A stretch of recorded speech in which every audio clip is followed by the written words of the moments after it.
Hello and welcome to Two Words Wolves Pod. I'm Ryan Eichten, and we have another guest with us today, filling in for Leo. We got Thilo from Canis Supus. Thilo, how you doing? Hey, everybody. Good to be here. Longtime follower, longtime listener, big fan of you and Leo's work. So it's great to be here. Awesome, yeah. Tell our audience a little bit about yourself, how you became a Wolves fan, where you're from, all that good stuff. Yeah, so I'm born and raised New York, New York City. And I became a Wolves fan largely because my parents have a great sense of humor. And being born in New York in 2000, immediately after the 99 Knicks run to the finals, my parents decided, hey, let's make our kid's middle name Latrell after Latrell Sprewell. Um, and because they thought that him choking out PJ Carlesimo was funny, right? So I became a Wolves fan largely because I started watching basketball in 2011. And it was between, the three teams that Latrell played for and the Mavs because my family's German and I just always loved Dirk. But I didn't want to be a front runner who roots for the Mavs immediately after they win a title. Didn't want to be a Warriors fan because, they looked terrible. And I definitely didn't want to be a Knicks fan in New York. So I chose the team that I liked their mascot the most. And it could have resulted in me being a Warriors fan from 2011 and getting to live through multiple titles. And instead, I'm a Wolves fan. And you know what? I would not change it for the world. Yeah, it's funny to hear you say, yeah, I didn't choose this team because they were terrible. And instead you went with the 2011 Timberwolves, which I don't know how many games they won, but probably in the 20s, right? They were pretty terrible. I think it just really came down to, I can pick between two bad teams and I'll choose the one that looks cooler. Yeah. Well, I saw Kevin Love play last night for the Heat, so that's a good Wolves Wolves memory from that era. Yeah. Yeah. I mean, he played pretty well too. It was kind of shocking how Kevin Love has just kind of become like one of the better backup fives in the league over the past 2 years for the Yeah, Heat. I mean, he kind of got jettisoned off of Cleveland. Yeah. What was that, a year or two ago? And he kind of hung on to the Heat here, and I don't. Yep. It seems like he's not totally washed yet. So we'll get some more Kevin Love in our lives. But yeah, we'll just kind of move on to what were your general expectations for this team? Maybe like pre-cat trade, after the cat trade, and then now that we're 10 games in and they're 6-4. I mean, pre-cat trade, I was not super high on this team. I'm someone who's super anti-continuity as a team building strategy. Not because I think it's like a bad way to do it, but because I think you should always be tweaking stuff, right? And the Wolves coming into the season pre-cat trade really worried me because all of the improvements that were supposed to come from the roster depended on a couple of rookies, right? There weren't a ton of free agent acquisitions that were really encouraging. It was, can Rob be a backup point guard that adds a spark? Can he be another, rim attacker? Can that be Terrence Shannon? Um, and I didn't really love that strategy for a playoff team to say, hey, we're going to build by internal stuff and by two rookies playing a role. After the cat trade, I was probably higher on it than most to start out with. Like emotionally, I was gutted, like truly devastated because, everything in terms of when I started not even reporting, but like getting into Wolves Twitter was based around Cat. Yeah. Like one of the first experiences I had in Wolves Twitter was making an animated graphic where it was Cat's jersey switching from Kentucky to Minnesota saying Happy March Madness. And he liked it and commented on it. And that was one of my first experiences. So emotionally, I was devastated. But as a team, I thought they improved quite a bit because the two biggest needs for the Wolves were, another rim attacker, another creator for others, and outside shooting. And they got both of those. Now, there were some concerns about how much of a role is Rob Dillingham going to get after you gave up real assets once Dante came in, and those, continue to be justified. But I did really enjoy that trade. Coming into the Heat game specifically, it kind of felt like one the Wolves were going to lose because this is still a team that kind of looks too far ahead and gets ahead of themselves. And then suddenly, oh, it's the Wolves, it's the Heat without Jimmy Butler. We can do this. This is fine. Then Ant came out in the first quarter, made his first three, and then was like 1 of 7 by the time the Mm-hmm. second quarter started, or that's how it felt at least.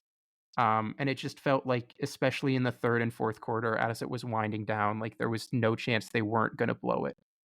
Um, which is not a great feeling to have, but still generally optimistic on the rest of the season. I mean, they're never going to win every game. Yeah. Yeah, I tend to agree in the Miami thing. It's frustrating that like without Jimmy, one of their better players, they were able to beat the Wolves. But I think what the Heat do that give the Wolves trouble is that zone that they were talking about.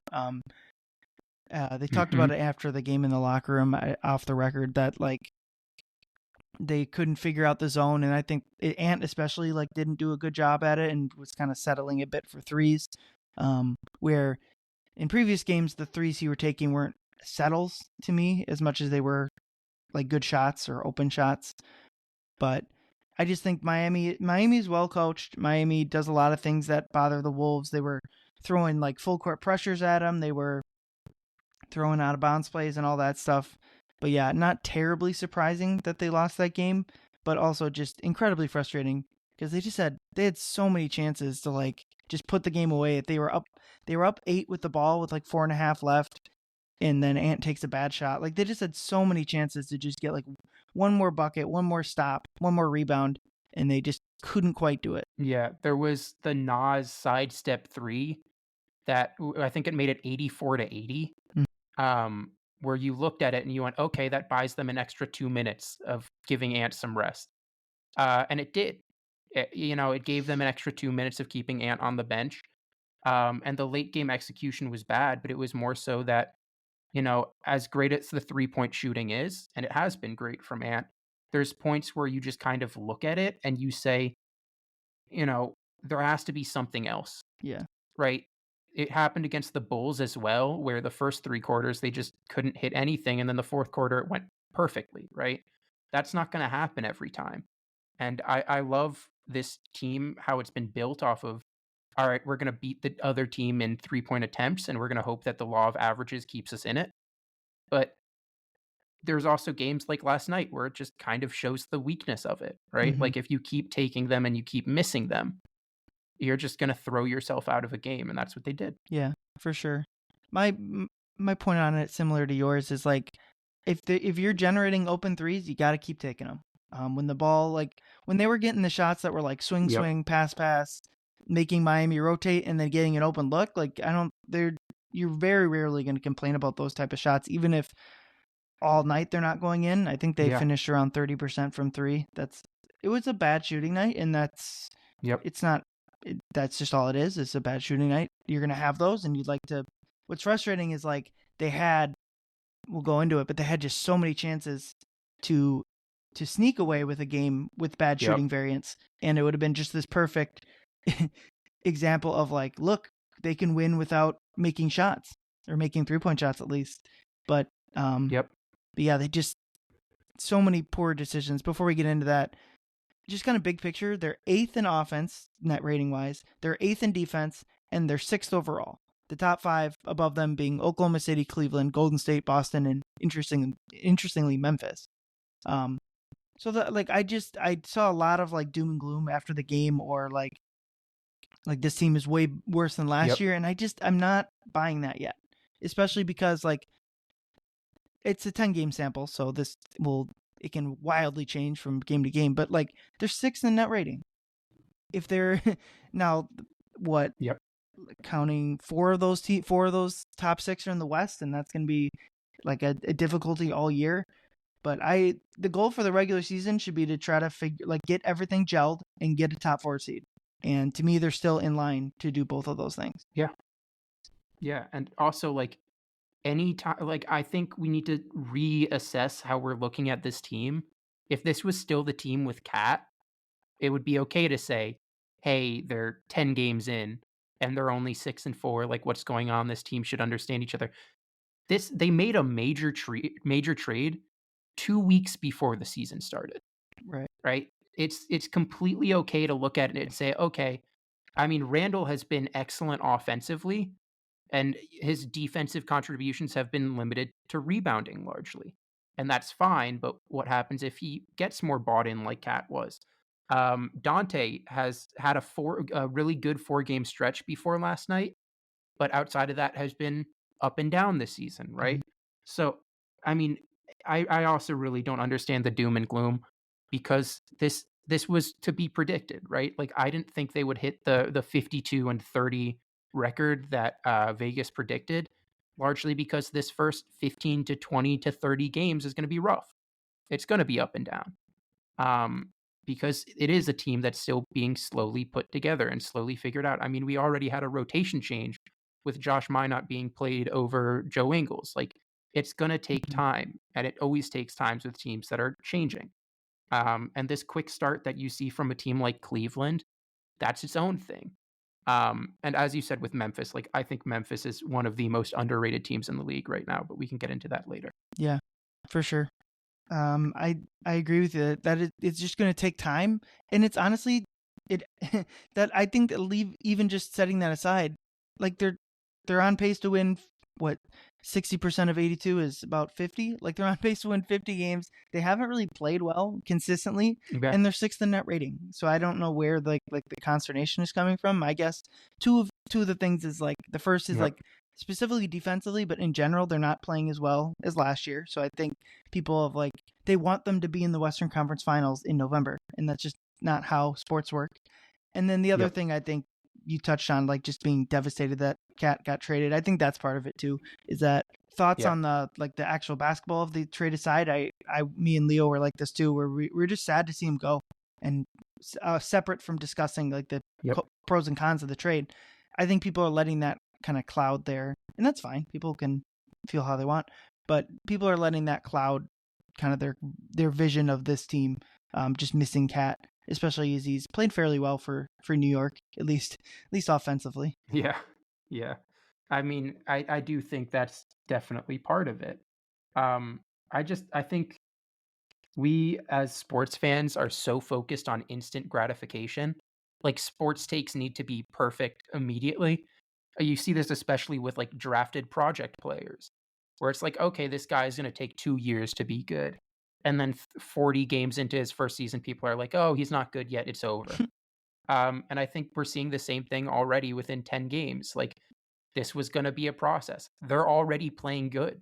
Like they're playing well. How does it get to the next step? I mean, I think part of the issue defensively is that I know the Nas and Randall minutes together are statistically really good defensively. Watching it, and I've watched every game on playback.tv/Canis Hoopus. There you go. We watch them live. It just feels terrible to watch, right? Like it feels like there's a big need for a backup 5 for the defense to improve. And that was part of the Dallas Mavericks trade last year where they got Gafford, was they had Lively and Gafford, so they played the same way all game long. Yeah.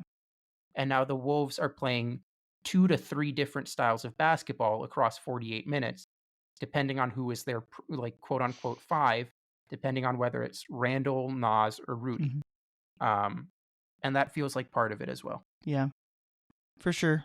I think we're both in agreement that the consternation is a bit much. Yeah. But also, let's dive into the Miami loss, where just as a single loss, it's hard to overreact to how brutal it was. Miami's a half decent team, but it just the circumstances of the game were just brutal. Yeah, they were up 8 with 4.5 left, and I don't think they got a good shot the rest of that time. There were a bunch of weird decisions from Finch. Not a banner game for me for in-game coaching from Chris Finch. Rudy not being on the court for that final Jovic layup is just baffling to me. I don't understand it. He said it after the game that what they were Miami brought love into the game and they were trying to take away the 3, which to me is fine, but also I don't think Rudy is this sieve that allows 3-point shots. Like, yeah, maybe you're more likely to get a step back 3, but ultimately up 2 with 9 seconds left or whatever it was, if they have to take a step back 3 over Rudy for the win, you're living with that. Even if it's hero, but like, I'm not scared of Kevin Love taking a 3-point shot with a late contest from Rudy. The other one on that same play, why were they pressing up? I mean, it's the same answer. They were trying to take away the 3. But like, I don't understand why they're guarding people at half court, why they're pressuring the inbounds. They clearly miscommunicated a switch. I'll play that later, or I'll play right now what Na kind of said about what their thought process was on that final play and the defensive miscommunication that happened.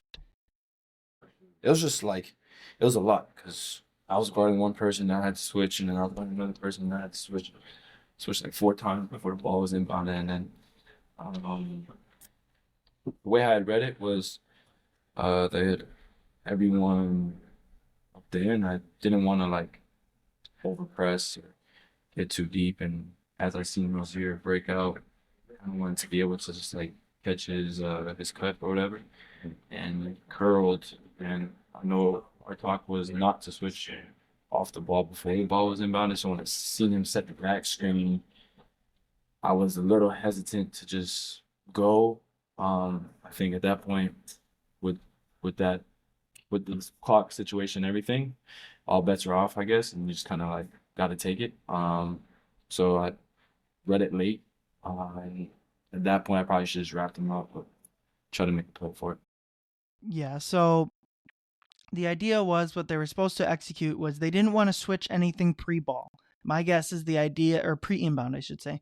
The idea there is if they have a bunch of screens and they switch everything, it makes easier for miscommunication. So if they just don't switch, there's less likely to get someone to run loose. Well, the exact opposite happens, where to me it looks like Ant thought Nikhil was going to switch, and at that point Nikhil admits that like late in the game, I know like he knows they shouldn't, he's not supposed to switch, but if someone's running wide open in the lane, you kind of have to. And he said, I read that late, and then he compounded the mistake by instead of letting him, either wrapping him up for 2 free throws or letting him score the basket, should have done either of those 2 things instead of fouling him and giving him the game win. Yeah.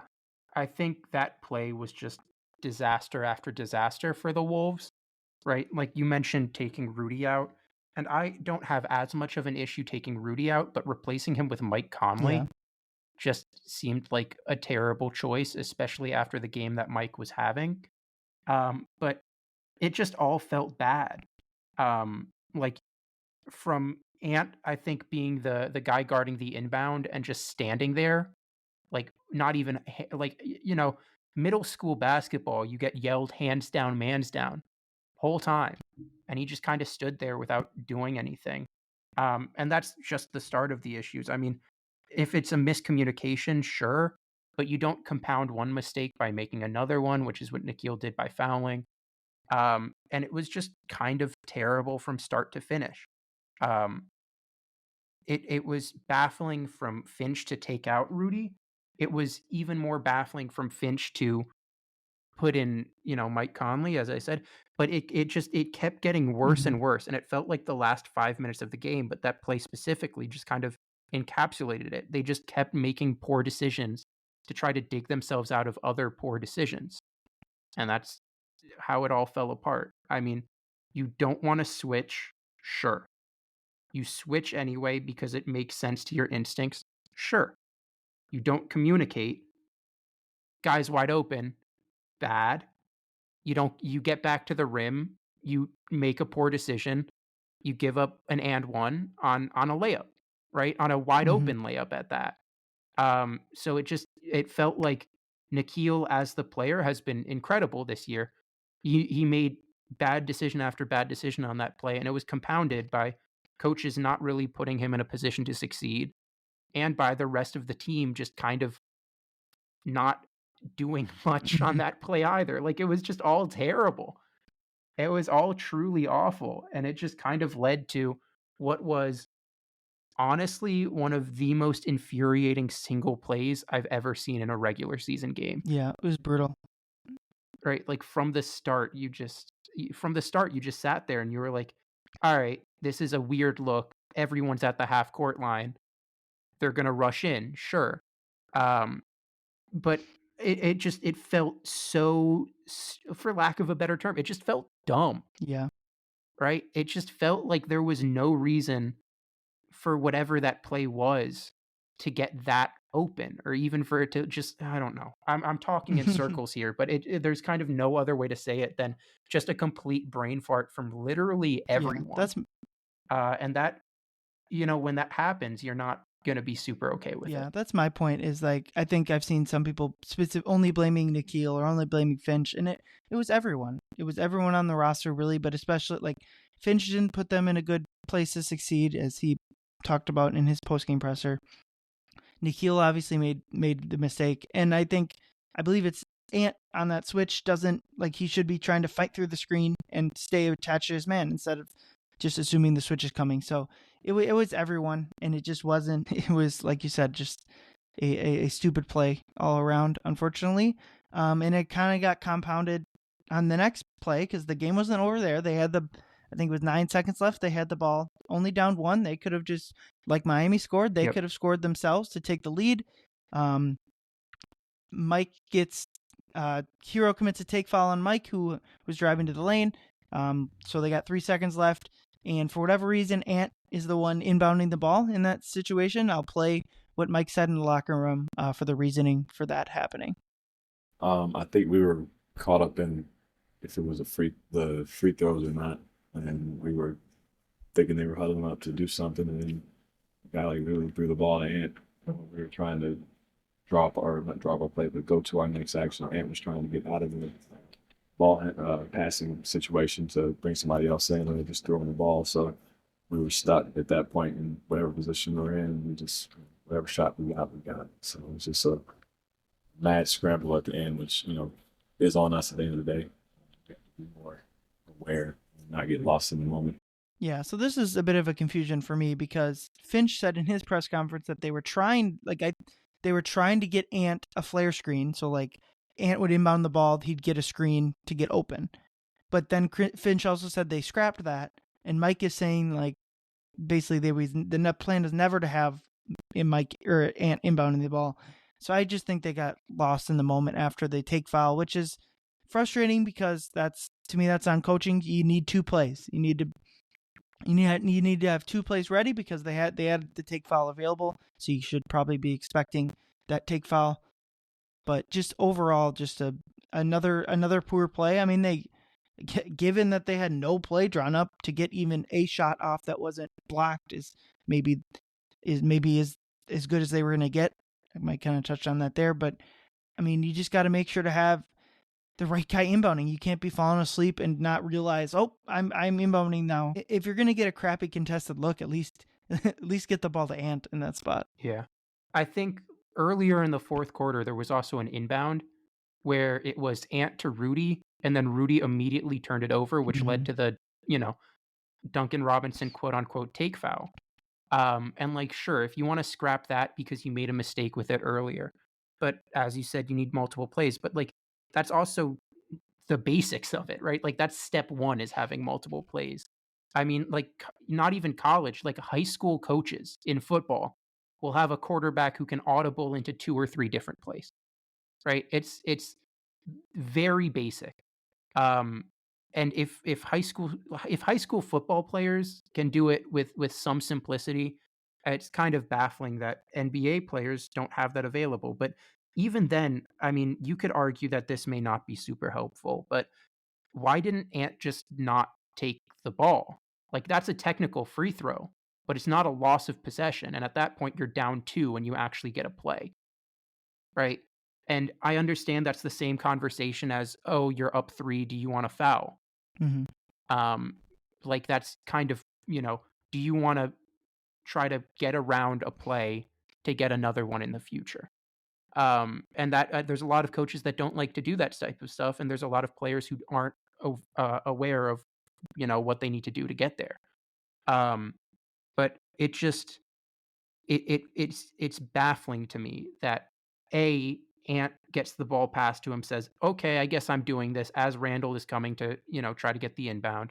Then a random, bounce pass to Mike, who gets the exact same look that he had gotten on the previous play.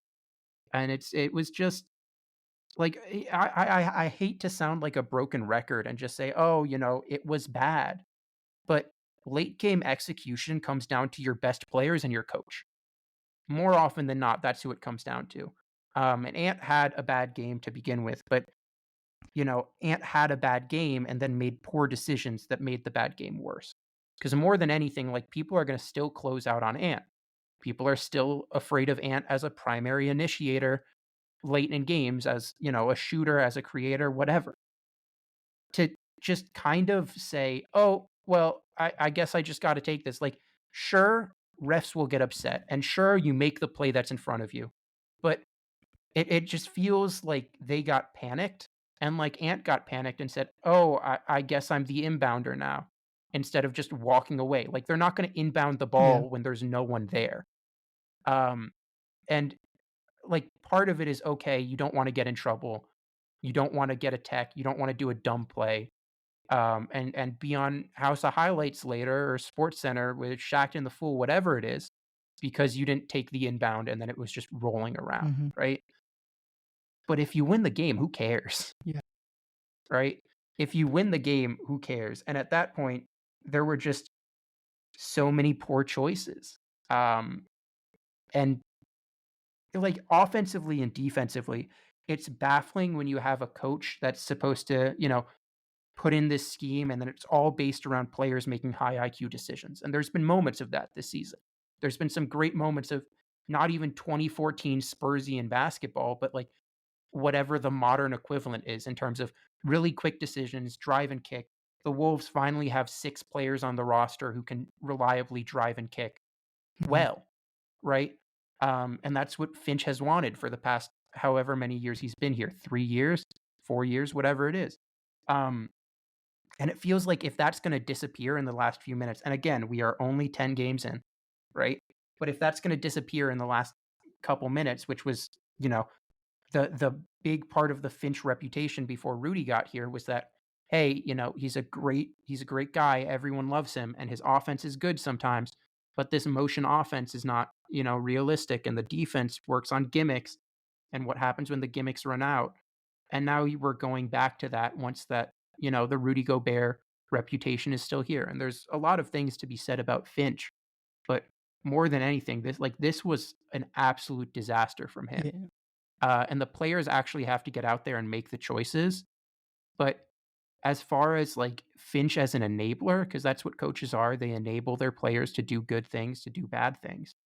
Like, this was genuinely a disaster from Finch. Absolutely. I mean, you just can't get lost in that spot, and that's what they did. They got lost in figuring out if they were getting free throws or not, and they didn't have the requisite focus. And I will say, like, Ant has been very good in the clutch so far this year, and the Wolves have been fairly solid in the clutch so far this year. Yep. He hasn't been settling. He's gotten good shots late in the game for the most part. So I'm willing to write this off as like a 1-game blip, but the bigger thing, just kind of, Ant was requested to talk to the media post-game, and he declined, which isn't necessarily really even allowed. He could get fined for that. He likely won't this first time, but that, just kind of thinking about like Ant's growth over these past couple years.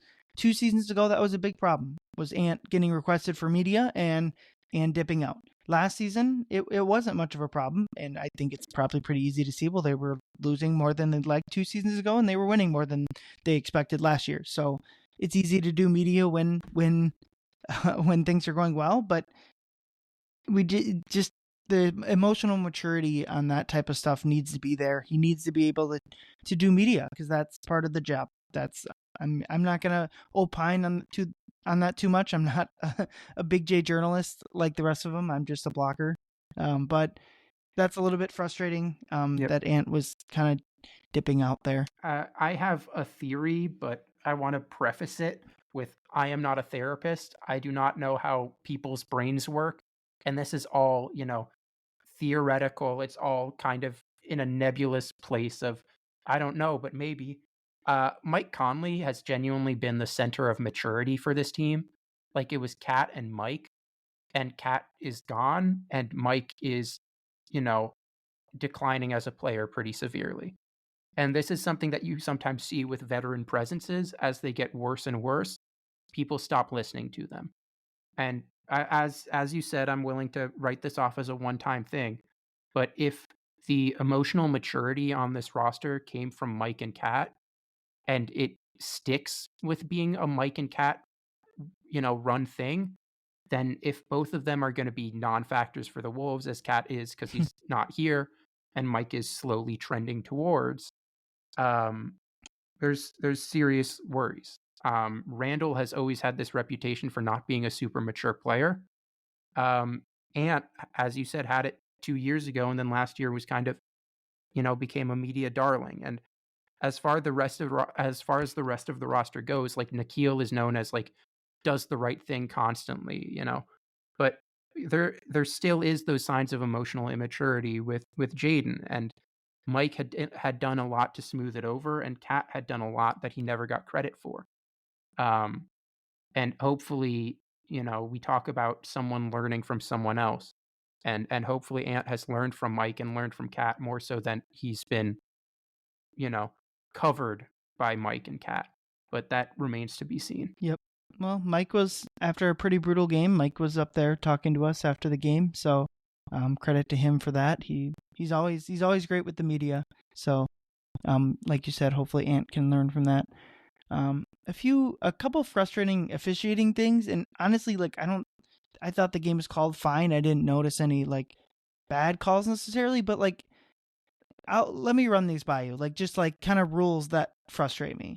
So they had the take foul late on Ant, and I thought that was a fine enough call. They upgraded it to a clear path. If that's what they felt, that's fine. But what frustrated me was I thought there was a similar call earlier in the game where Duncan Robinson commits a similar transition take foul and went uncalled. And so like the difference was like Ant like wrapped up a little bit where Duncan Robinson basically just purposely commits a blocking foul.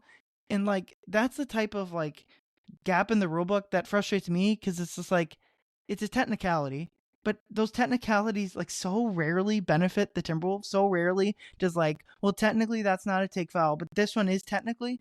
Am I like overreacting to that sort of stuff, or did you kind of notice a similar thing too? I mean, I've had a long running theory that everyone in the NBA has victim complexes in regards to the refs, right? I think every single franchise has Probably that. true. Last night specifically, it felt like there was a bit of a hypocrisy. Like I know Benny, shout out Benny Hughes. We were watching it together on the playback, and he was just like, how is, the Duncan Robinson one on Dante? How is that not the exact same thing? And I think the only difference was, I think Duncan Robinson fully got in front of Dante and hugged him as the ball was going past him. And for Ant, Duncan Robinson had gotten like one step past him. But even then, I think there is some hypocrisy and difficulty of like, this is not a consistent call, especially with the take foul. Like, I'm glad that it's opened up fast breaks a bit more. But even then, like, if we're going to call it, then call it. Yeah. Right. And with Dante, it just being a floor foul when that one, like, it's hard to say what I just said about victim complexes and then not immediately go, but this one is real, because that's how it feels. But it felt kind of stupid, and it felt like it was an impactful call then, and even more so after. And it feels like consistency is hard to come by for refs, and it feels like the Wolves. I mean, I just think back to the Tuck game with Chris Paul, and from that moment onward, every time I see something happen, I'm just like, oh, how is this happening again? Yeah, that rule is exactly like the technicality that I'm talking about, where it just feels there's spirit of the rule and letter of the law, where especially the tuck in, but also this take foul thing, where like letter of the law, sure, they called it right, but like the spirit, like Duncan Robinson was only fouling to prevent a layup on the other end. The point of the rule is to take that out. So I'm not even arguing with the officials. I'm like arguing with the rule book, and so which I will continue to do. And I should preface this: the Wolves did not lose the game because of these calls. We went over why the Wolves lost. This is more me rambling about like the rule books intricacies I don't like. The take foul on Mike with 4 seconds left. Yeah. I also believe the rulebook that should be free throws, because why can you take foul? Why can't take foul on a fast break, but Mike is a wide open lane, but then you can take foul then? To me, if you want to give a foul, you should have to do so before the play has started, like near half court. The minute someone is actively driving to the rim, you shouldn't be able to take foul anymore. I also think like continuation is probably the least understood part of basketball, even by refs, and it becomes completely infuriating in late game situations where it's like, oh, is that free throws? Is that not? Is that, on the floor? And usually it gets overlooked because, usually late games, both teams are in the bonus, right? And it doesn't matter as much. But we saw yesterday that it does matter quite a bit. And it's absolutely infuriating when, Mike, especially because it was one step and it was immediately a floater. Yeah. Right? It was immediately into the shot attempt. And they said no continuation on the floor. And earlier in the game, there was a Terry Rozier reverse layup where he took like an extra gather and then 2 steps to get under the rim and go behind. And I was just like, okay, continuation makes no sense. Sure. But as you said, the refs did not lose the Wolves this game. They definitely didn't help. Yeah. Right? Like that could have been very easily just like, that's a free throw. Like, go for it. Sure. And it just wasn't. And I think refs getting involved late game is always going to be infuriating, right? Like, no matter what team you're on, either it's the refs ruining the game or, it's okay, the refs made this call and it wasn't the right one, whatever. But it just feels like continuation needs to be changed or at least written more clearly, because the fact that, a rip through is a shooting foul every time, except one dribble getting tackled and then trying to get a floater up isn't. And then, whatever it is, like every single different way that a shooting foul is called is written clearly except for continuation. Yeah. Or written semi-clearly. Like even the closeout from Jaden into the corner where Tyler Hero got 3 free throws. Like, sure, he impeded the landing space. On the first replay, it was, okay, he stopped early and then tried to shuffle around because of his momentum. Then it became, okay, he got underneath him, fine. Right? Did Tyler Hero kick out? Absolutely. Jaden McDaniels was still in the landing space. And that was a foul that I could live with because that's like letter of the law. But I mean, maybe this is a bit of an extended rant that really shouldn't be, but continuation feels like one of the quickest way for a game to get out of hand in terms of free throws, because, rip throughs are infuriating to watch. They're consistent. Impeding landing space, infuriating to watch happen, consistent, right? Verticality, consistent, same thing, right? Continuation is never consistent. Yeah, I agree. It always depends on who the player is and how much of the extra move you can say, oh, it was fluid. And for a player like Mike, who does not move fluidly very often anymore, it just looked like it was abrupt, even though it was a fluid shot motion. Yeah. And it just feels like there's no consistency with that, and it's absolutely infuriating.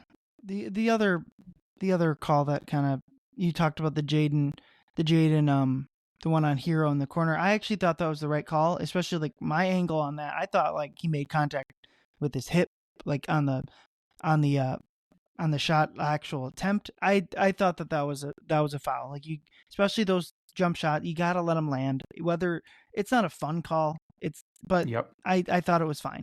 What frustrated me was that, and then Jaden takes the lead with 2 minutes left, they call a foul and overturn that one. To me, Jaden didn't get to land on his shot either, and that was very surprising to me that they overturned that. To me, like, Jaden got contact made, and it was to like his lower half as he's landing. So if you're going to call landing space fouls, even when there's not a ton of contact, to me, you got to do it late in the game too. So I think when you talk about consistency, and we can move on, we don't need to. I think we both agree that the Wolves if the players came out and talked about the refs post game, I'd be like, no, this is you guys. But we just like a little bit more consistency with the rule book. And I'm sure there's a game earlier on this season where Yeah. the Wolves got the benefit or this or that. Like you mentioned the victim complaints, and maybe that's me, but yeah, just a little, just frustrating. Not even the ref's fault. It's Just every fan on the NBA. Frustrating how it played out. Yeah. Yeah. With the Jaden foul, with him getting hit underneath, right? I think what the ref saw was, okay, if Julius Randle hadn't been there, does Jaden still fall? And the answer they came to was no, which is insane to me because, he did get pushed in the back. Does it matter that he also got pushed in the front? Partially. Does that change the fact that he was still not given the space to land and would have fallen anyway? No. Like, it just like refs were not at fault for this loss, right? As you've said. And yes, talking about the refs is always going to make fans angry no matter what, right? Like if you talk about the refs, you end up saying, oh, this and that, whatever. And people go, okay, it's the refs. We got to get mad at the refs. And I'm glad the Wolves did not come out in post game to say, oh, it was the refs, because that genuinely would have made the Chris Finch reputation even worse.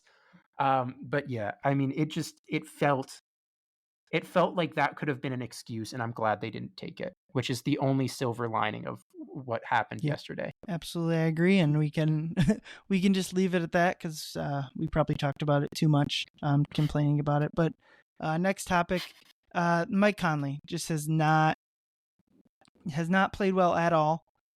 He's been his shot missing one thing, but the offense has just kind of slowed down, which has been the surprising thing. He hasn't had that connection with Rudy, and just has been not good to start.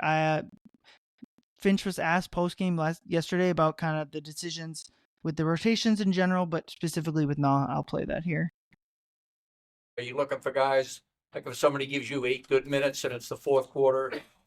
Is that a consideration, or is it? I mean, just for predictability among the people on the bench. Not really. I mean, I probably should have stuck with Nikhil. He was playing really well.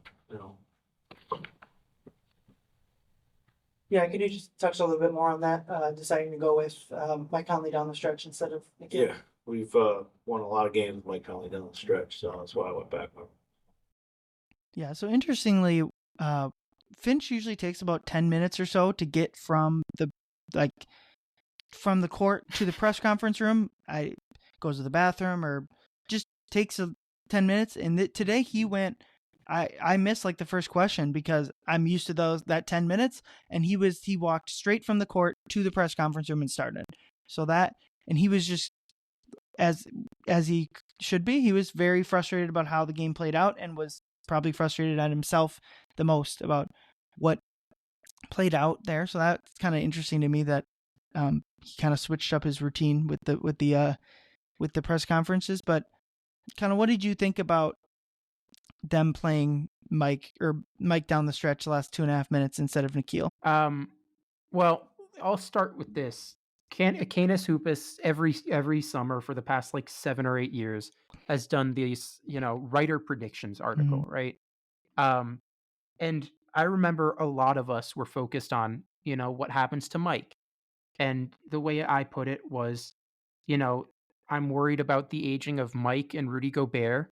The difference is that for Mike, there's on-roster replacements, and for Rudy, there aren't, right? So if Rudy's bad, we're screwed. If Mike's bad, you pivot. And, the staff clearly doesn't think that Dillingham is an option yet, but at some point he should be. And playing Mike this season has been a bad experience, right? There's no way around it. It's been bad. Even last night, I think he was minus 16 in a game where the next lowest was -2 when he came back in. And he was just kind of the worst player for the Wolves last game. And that's always going to be a role that someone has to play. Someone has to be the worst. But we aren't used to it being Mike. And I think the play that really stood out to me wasn't, the last drawn foul or the missed shot at the end. It was at some point in the fourth quarter, he was at the top of the 3-point line and just threw the ball out of bounds. And that's not a Mike Conley play. Like, that's not what we've grown to expect with Mike. We expect him to, do everything the right way. And that's why he's been part of so many wins late, as Chris Finch said. And it just felt like that was a moment that stood out to me of, oh, is it starting to be over? And I think the other thing that we should keep in mind, and no one's going to want to talk trades this early. Mike's $10 million contract expires. It's a decent trade piece. And you don't want to get rid of Mike because of how important he is to this team organizationally, and how important he is to just them playing the right way and him being the veteran presence. But, at what point do you say, hey, we have a lot of needs between backup center and, another real point guard? Do we look at trading Mike and some of the seconds that we still have left over? And this is obviously super, early, and it's premature to talk about this. But that's something that sticks in my head, is that Mike has not been very good, and is on a movable contract. And he's one of the few movable contracts for a team that still needs to shed some salary. Yeah, I think big picture stuff with Mike, at least like in terms of the starting lineup and that type of stuff, I think they should keep it the same. Keep starting Mike. Try to figure out, is this just a really poor stretch from Mike, and can he get back to 80-90% of what he was doing last year, or is he more or less cooked? I think before they make a change, they really need to figure that out, and that's going to take another 10-20 games from now. So kind of similar to your trade, especially because like the idea of trading him, you need to figure out what you have, because if you can get close to what he was last year, I think trading him would obviously be would be insane. But if he's going to keep doing this, it wouldn't make any sense. Yeah, right. But if he's going to keep doing this, then anything is on the table. But I'm still a little bit hesitant to completely write him off as cooked. But ultimately, I do think, like you said, they do have options to pivot if they need to kind of move him to a 20-minute a game bench role. But in the short term, though, if he's having games like last night, you have to put down the stretch someone else, whether it's Na or DiVincenzo, or on that last defensive possession, even Minot would have been a better option just for defense. Like, I appreciate what Finch said. Just like, we've won a lot of games with Mike, I'm going with Mike. I appreciate that. Like, that makes sense to me. That's fine. But he also said earlier in that I got to play Nikhil more. So I think his response was more, that was like the fifth question in a row. What, basically some version of, why did you do this thing that didn't work? So I think he was just overall frustrated. But like, I think he also probably would admit, and kind of did admit, like, Nas should have been closing that game. And I think they just need, whether whoever is playing better, Na or DiVincenzo, they need to go with that player over Mike in games where he's not playing well. And if Mike and Rudy find the 2-man game again and they're rolling, then you stick with Mike, obviously. But I think you still stick with Mike in terms of starting lineups and giving him the benefit of the doubt. But he, in a 1-game sample last time, he didn't deserve the benefit of the doubt, and it should have been Nikhil. Yeah. I also think with Mike, there's a lot of things to keep in mind, but if as you said, if he's giving you nothing, like, this team has depth, right? That's a big strength that we've seen early on, is that this team has depth. I mean, you have two, like Terrence Shannon Jr. for a lot of people was like, this is a player that can play early. Like, he can play minutes for a decent team and not be lost in the NBA, right? Especially because he has the body for it. He has the body, he has the athleticism for it. This team has depth. The issue with that is that this team has too much depth now. So you want to get Dante somewhere to like 32, 36 minutes a game, but that's not going to happen. And, you want to get Nas his 31 to 34-ish minutes. That's not going to happen, right? Like, it's difficult because eventually you need to take the minutes from someone.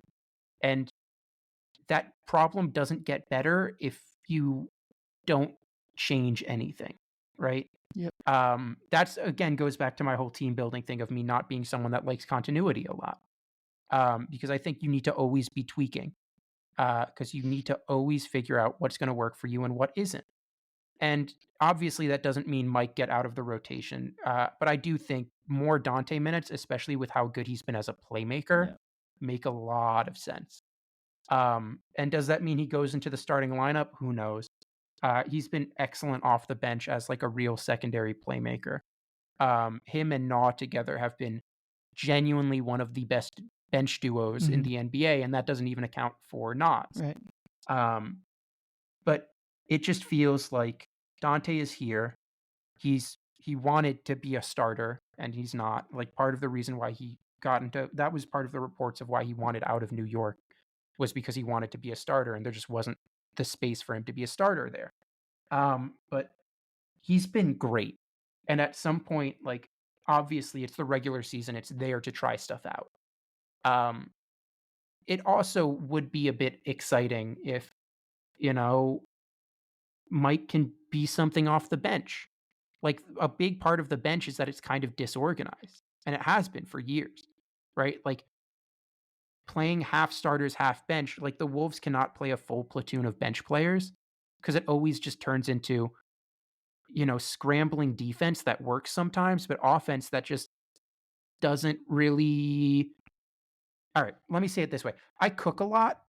When you cook something, you need to have binders as much as you need to have like standout parts. And it feels like the bench unit is all binders. Yeah. Right? It's all players that play a role and play it intelligently for the roster. But when you put just bench players out there, it doesn't become great. And Mike Conley is definitely a binder, but it's a different type of binder, right? It's not, it's calming. It's not energy added in. It's not, added shooting, added excitement. It's really calm. And the bench has not had that. And I think Mike could be good in a bench role, but I also think, like, for Finch's sake and for the exhaustion of the team's sake, I do hope the rotation gets expanded out a little bit, just so we can get consistent touches for more players. Because as far as I can see, the Wolves have run essentially an 8 or 9 man rotation for the entire season so far. And, like, I get it, but also it's game 10. Right? Like, you can give other players roles. You can experiment that way. It doesn't have to be injury forced. And that gets away from the Mike Conley thing, but that's also a bit of a thing that I'd be focused on, is just giving more players roles. Because if you want to experiment and figure out what you have, you got to see it, right? And the only way you see it is if you actually see it. Yep, for sure. My thing is, like, I haven't actually had a big problem with the rotations up until tonight, or the number of people playing. I really haven't had a problem with it because the team says this all the time. They have 8 starting caliber players, so they need. I mean, Mike isn't playing at that level right now, unfortunately, but like, they have 8 guys that need 30 plus minutes a night, and it feels like every night Finch is like, yeah, I could have gotten Dante more minutes. I could have gotten Nikhil more minutes. It's like, that's true, but like, where are these minutes coming from? And so the idea of adding like a true 9th man instead of like the half 9th man with Minot or Ingles in that role, I don't, there's no minutes for that. And the real big thing is, like, the Wolves haven't had a single minute of injury the entire season so far. So that will change. Unfortunately, it will change. And if it doesn't, if they go 80, if all their players go 82 for 82, then they'll darn near be the 1 seed probably, because that just doesn't happen for teams. But it's going to change. Someone's going to miss. I mean, I think everyone will play the second night of this back-to-back in Portland, but when there's a more travel-heavy back-to-back, do they sit Mike? Does Rudy have? He was questionable with an ankle last week. Does he have a similar, just miss a single game for rest reasons / light injury reasons? Like, there's going to be times the minute a wing is out, Minot will play 20 minutes probably, or 15 minutes. The minute a guard is out, maybe that opens up Dillingham or also Minot minutes. If Rudy misses a game, I guess Garza maybe is an option. But like that would be a disaster. Yeah, I mean, I don't know. 5 minutes, Garza can go out there and have some fun, but well, you can get 5 minutes, but I just there's really just no backup five on the roster right now, and that scares me so deeply. Yeah. That's like, I mean, I was looking at it yesterday, but like Mike Conley for Robert Williams works money wise. Mike Conley for Jonas Valanciunas works money wise. Yeah, but And both of those players would be, you're gonna have huge for just a backup five. You're gonna have to staple the Detroit pick for that, and I don't know if that's really what you want to be doing. I guess. So yeah. What? Yeah, that's Where's fair. Valanciunas again? Washington. Washington. Yeah. So Yeah. I mean, those teams don't need those players necessarily. So, and Robert Williams looked pretty darn good against Portland, although the health is going to be the biggest thing for him.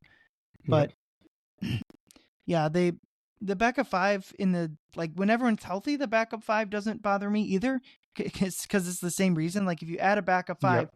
Again, where are these minutes coming from? They don't have backup 5 minutes.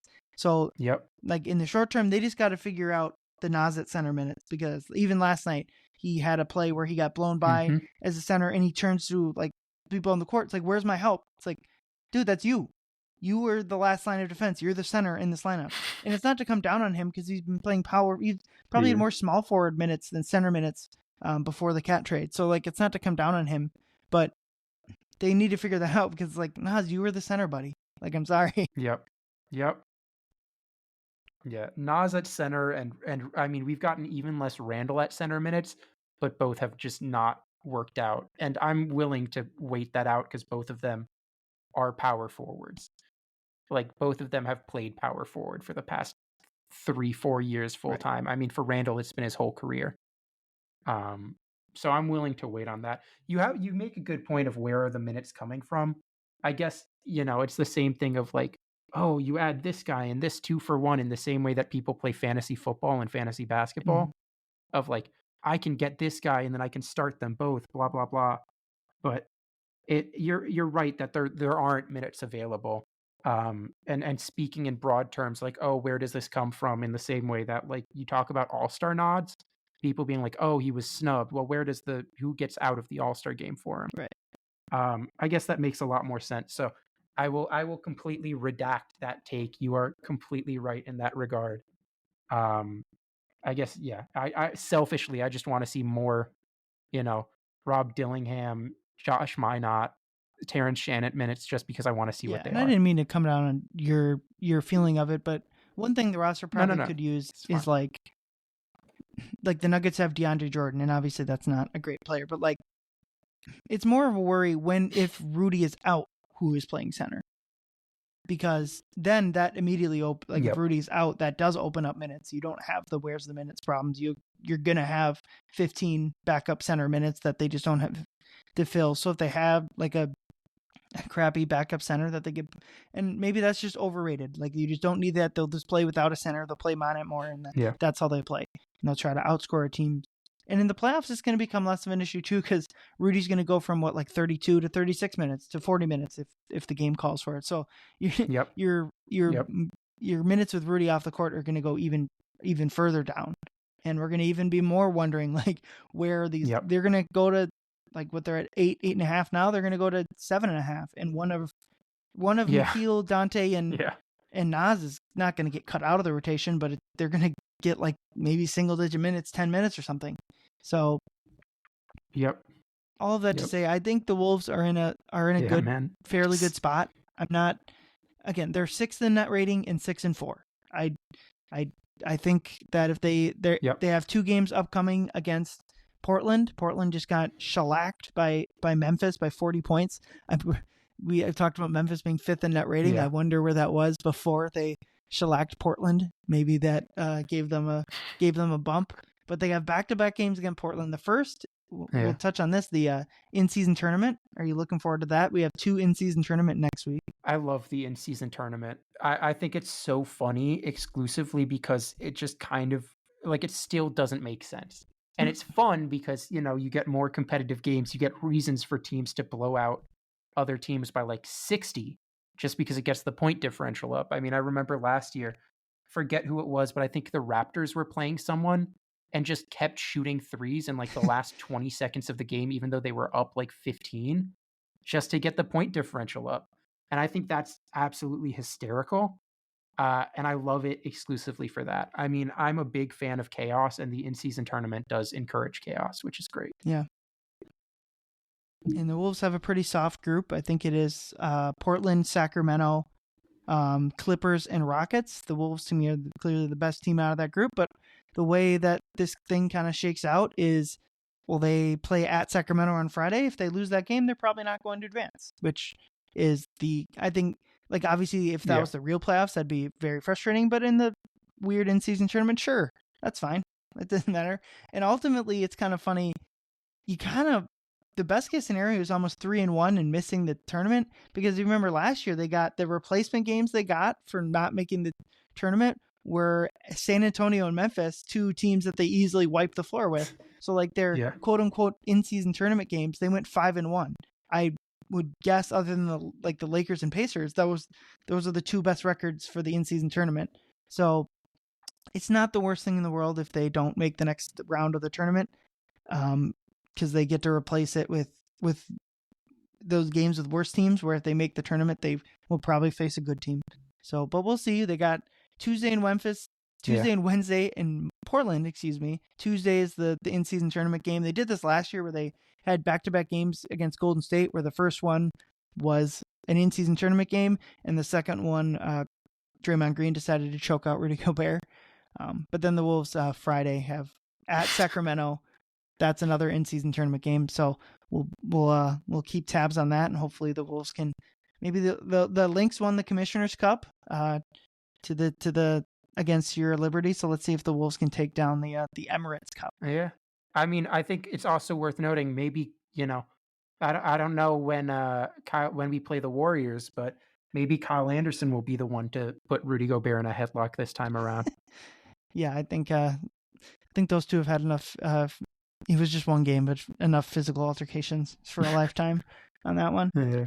All right. Well, this is where we're going to wrap up. Thanks, Thilo, for coming on. Anything else you want to plug? Playback, Canis stuff? Yeah, I mean, playback.tv/Canis Hoopus. We watch every game on there, and if people show up and stay in chat, they get VIP, which allows them to get League Pass for free for the evening, which is, a pretty great side effect. I'm also writing stuff for Between the Keys, which is a great site if I can pitch that as well. We do activism-focused reporting on sports stuff, and that is super fun and super cool, especially for those who are interested in it. And I mean, outside of that, Canis, still writing there, still writing fun stuff there, still having fun with it. Also, follow me if you want to see random Goodwill stuff that I find at about 2 a.m, especially fun NBA jerseys. And that's TLO_L_W. So thanks for having me on. It was an absolute pleasure. Awesome. Yeah, it was a lot of fun, and I'll be back on Thursday with another pod this week. So we'll see everyone then. Thanks for listening.